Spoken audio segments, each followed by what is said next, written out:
আসসালামু আলাইকুম রহমতুল্লাহ। দেশে কিংবা প্রবাসী যেখান থেকে আমাদের ভিডিও প্রোগ্রামটি দেখছেন সকলকে জানাই স্বল্প সরকারি জারিয়া গ্রুপের পক্ষ থেকে অনেক অনেক প্রীতি, শুভেচ্ছা ও ভালোবাসা এবং পবিত্র মাহে রমজানের শুভেচ্ছা। আলহামদুলিল্লাহ, গাইবান্ধা জেলার সুন্দরগঞ্জ উপজেলায় 6 জন বিধবা মায়ের মাঝে আমরা রমজানুল ফুড প্যাকেজ বিতরণ করতেছি। যে সকল দিনী ভাই বোন স্বল্প সরকারি জারিয়া গ্রুপের মাধ্যমে প্রত্যন্ত অঞ্চলের এই 6 জন অসহায় মায়ের পাশে তাদের অনুদানের মাধ্যমে সহযোগিতা করার তৌফিক দান করেছেন, আমরা আল্লাহ তাআলার কাছে দোয়া করি যে আল্লাহ তাআলা সকল দিনী ভাই বোনের দানকে কবুল করে নিক এবং প্রত্যন্ত অঞ্চলের এমন সকল আরও অনেক মা বোন রয়েছেন, তাদের জন্য এত সুন্দর সুন্দর আরও আয়োজন করতে পারে, আল্লাহ তাআলা সে তৌফিক দান করে দিক। আমিন।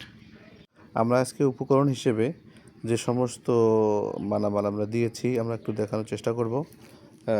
1 নম্বর, দুধ, খেজুর, পেঁয়াজ, আলু,